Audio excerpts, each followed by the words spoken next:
오징어 게임을 위시하여 대한민국 K-드라마는 넷플릭스라는 플랫폼을 통해 아시아 지역을 뛰어넘어 전 세계에서 통용되는 입지를 굳히고 있습니다. 현재 가장 트렌디한 드라마를 만들어내는 국가와 오징어 게임 이전 비영어권 최고의 드라마였던 스페인 드라마 종이의 집의 만남은 그렇게 큰 기대감 속에 출발했으며, 일전에 소개해드린 바대로 전 세계 넷플릭스 시청자들은 한국이 만드는 종이의 집에 대한 흥분에 기대감을 감추지 않았는데요.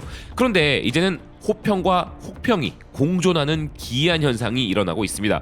일단 혹평을 넘어 거의 악평 수준의 반응을 보이는 가장 대표적인 국가는 아이러니하게도 대한민국인데요. 진부하다, 식상하다, 통일이 뜬금없이 왜 나와, BTS가 왜 나오냐, 안 되니까 국뽕질이냐, 배우들 연기가 왜 저 모양이냐, CG가 어설프다, 겁도 없이 이런 원작을 왜 건드려서, 또 뭐가 있을까요? 아무튼 지난 금요일 공개 이후 인터넷상의 평가들은 거의 이런 부분에 대한 불만이 많았던 것 같습니다. 반면 국내 시청자들로부터 나쁘지 않았다, 볼만했다 등의 호평이 나오기도 했는데, 원작과 비교하지 않고 그냥 액면 그대로 보면 크게 나쁘지 않은 것 같다는 평가도 있었는데요. 해외에서는 어떨까요? 정도의 차이일 뿐 지금 이 상황과 크게 다르지 않았습니다. 호평과 혹평이 공존하는데요. 재미있는 것은 그 이유는 전혀 달랐다는 점입니다. 그리고 1화는 못 봐주겠지만 2화로 넘어가면 그나마 좋아진다는 그 이유의 실마리가 될 수 있는 부분도 포착했는데요. 그럼 매도 먼저 맞는 게 낫다고 부정적인 내용들을 먼저 보겠습니다. 순위 사이트 플릭스페트롤에 따르면 현재 종이의 집 한국판은 전 세계 순위 3위를 기록하면서 원작 드라마에 대한 관심과 한국이 만들었다는 것, 그리고 오징어 게임의 박혜수 배우를 비롯 한국의 유명 배우들이 출연한다는 것을 강조한 넷플릭스의 전략이 잘 맞아 떨어지고 있는 것으로 보이는 상황인데요. 미국의 주간지 베니티 페어는 종이의 집 한국판을 두고 한국의 리메이크 버전은 재미있지만 원작에 너무 충실하다 전하고 있습니다. 그러면서 오리지널 스페인 드라마에 대한 넷플릭스의 한국 버전 제작은 리메이크에 큰 돈을 투자하는 것의 가능성과 한계를 강조한다는 부제를 달았는데요.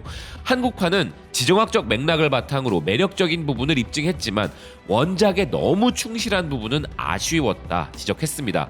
디지털 마피아 토키즈는 아직 시즌1의 파트 2도 공개되지 않은 드라마이지만 시즌2가 나올 것인가를 헤드라인으로 한국의 엔터테인먼트 산업은 독창적인 콘텐츠와 전세계 수백만 명의 마음을 사로잡은 독특한 스토리를 갖고 있기로 유명한데, 한국판 종이의 집을 보고서 든 생각은 이번엔 무엇이 잘못됐나 라는 부분이었다면서 원작과 매우 유사한 전제를 따르고 있기에 이 줄거리를 보는 시청자들이 지루해질 수 있고, 스페인어도 한국어도 이해하지 못하고 영어 자막에 크게 의존하는 대다수의 청중에게는 더더욱 그럴 수 있다는 것인데요. 그러면서 이 쇼를 만든 것은 팬덤인가, 아니면 단지 스튜디오의 잘못된 결정인가 라는 질문을 던졌습니다. 그래서 만약 시즌2가 나온다면 몇 가지 주요 변경사항을 만들 수 있고, 실제로 그렇게 한다면 다음 시즌에서는 팬들에게 재미를 선사할 수 있을 것이라는데요.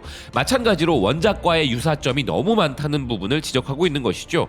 이런 와중에 테크 매체 더 버지의 경우는 조금 더 흥미로운 리뷰를 하고 있는데요. 한국은 유망하고 활기찬 크로스오버를 제공한다면서도 킹덤, DP, 오징어 게임과 같이 최근 몇 년 동안 가장 찬사를 받고 있는 한국 넷플릭스 오리지널 시리즈들을 보면 액션으로 가득 찬 드라마 속에서 매우 날카롭고 예리한 사회적 논평을 보여주었지만, 이번 한국판 종이의 집은 좀 묵뚝뚝한 느낌이라 표현했습니다.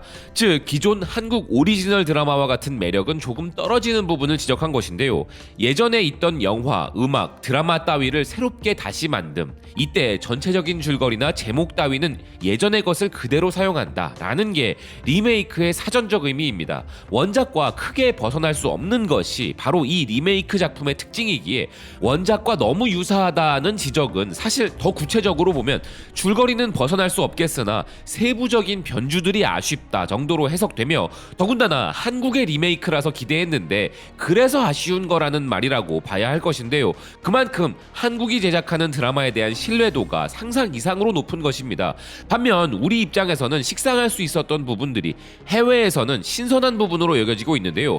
인도의 인디아 투데이는 원작과 한국판의 명백한 차이점을 언급하면서 원작의 살바도르 달리 가면이 세계적인 현상이 되었고 자본주의 사회에 대한 거부의 표현으로 쓰였지만, 한국판에서는 한국의 전통 가면인 하웨타를 사용하여 현지화했으며 이러한 한국 문화적 미묘한 뉘앙스를 추가했다는 것입니다. 그래서 비록 줄거리는 차이가 없지만 이 작품을 보는 것도 신선한 경험을 제공한다는 것인데요. 아울러 다른 매체들이 주목한 것은 한반도의 지정학적 부분, 통일에 대한 부분을 드라마의 배경으로 넣었다는 것을 가장 신선하게 바라보았습니다.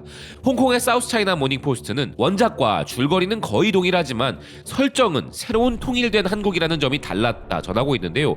솔직히 고백하자면 공개되자마자 바로 1화를 클릭하고서 이거 망한 건가 싶은 감정이 올라왔던 것이 사실이었습니다. 뭔가 조금은 과하다 싶기도 하고 남북 관계에 대한 상징적 개연성을 굳이 아미라는 키워드로 했어야 했나 싶기도 하고 심지어 제가 아미임에도 말이죠. 사실 꺼버리기도 뭐해서 계속 봤는데 점점 정상적인 드라마로 전개가 되면서 국내 시청자분들이 지적하신 그대로 1화는 도려내고 싶다는 감정을 저도 느꼈는데요. 그런데 이런 부분이 조금은 이해가 되는 부분을 우연히 발견하였습니다. 말레이시아 매체 하이프가 약간의 실마리를 제공했는데요. 기사는 종이의 집 한국판에 대한 재미있는 10가지 사실이란 기사를 보도했는데 그중 가장 첫 번째로 원작의 제작자 알렉스 피나가 국내 작가들과 함께 1화를 집필했다는 점, 그리고 그가 이번 한국 리메이크의 총괄 프로듀서로 참여했다는 부분이었습니다. 그의 1화 집필 참여가 어쩌면 정말로 가장 실망스러웠던 1화의 주된 이유인지 작가들 간에 어떤 아이디어 회의와 극 구성에 대한 논의가 있었는지는 알 수 없으나 기사가 제시한 대로 알렉스 피나의 참여가 어떤 이유로든지 간에 영향을 끼칠 수밖에 없었던 부분은 부정할 수 없어 보이는데요. 즉 스페인 사람으로 더 넓게는 유럽인 서구권의 시각을 가진 작가가 한국 작품을 대하는 시선과 우리 국내 제작진들의 시선이 100% 일치할 수는 없기에 우리 입장에서는 조금 이질적인 요소들이 나온 것이 아닌가 하는 추측을 할 수 있는 것이죠. 그는 한국판 리메이크 제작 확정 당시 한국의 콘텐츠는 지난 수년간 독보적 작법과 문화를 통해 종이의 집이 그랬듯 국경을 넘어 전 세계 시청자들을 사로잡아 왔다. 그러한 측면에서 한국판 종이의 집이 지닌 가능성에 매료되었다. 한반도를 배경으로 펼쳐진다는 사실 역시 나를 흥분시키는 요소이다. 라는 말을 전한 바 있는데요. 한국 사람이 아닌 사람이 바라보는 한국적인 부분과 우리가 생각하는 오리지널 한국의 차이가 그런 부분을 야기한 것은 아닐까 하는 생각이 들었습니다. 그리고 또 하나의 이색적인 부분으로는 원작과 마찬가지로 전종서 배우의 캐릭터가 일본 도쿄에 이름을 딴 것을 두고도 화제가 된 부분이 있는데요. 워싱턴 포스트는 원작과 유사한 이름들이 많이 있는데 왜 도쿄라는 이름을 선택했냐는 질문에 극중 캐릭터는 우리가 나쁜 짓을 할 것이기 때문이라고 답한 부분에 주목하면서 이는 일본의 한반도 식민지화에 대한 명백한 언급이었다 전하고 있습니다. 예상대로 일본의 일부 시청자들은 이 부분을 지적하고 있는데요. 현재 한국판 종이의 집이 세계 넷플릭스 3위에 올랐다는 기사에 대해 일본 네티즌들은 오리지널 원작을 보지 않아서 그냥 즐길 수 있었다. 초반에 안티 재팬적인 씬은 또 반일인가 생각했지만 한국에 대한 자학적인 씬도 많기 때문에 난 별로 신경이 쓰이지 않았다. 한류 드라마를 좋아해서 많이 보지만 유감스러운 발언이었다. 한국판의 도쿄, 원작을 본 사람은 그런 의미가 아니라고 생각하겠지만 역시 한국이랄까? 원작의 도쿄 이름의 유래를 계약하고 있다. 최악이다. 라는 등의 반응을 보였습니다.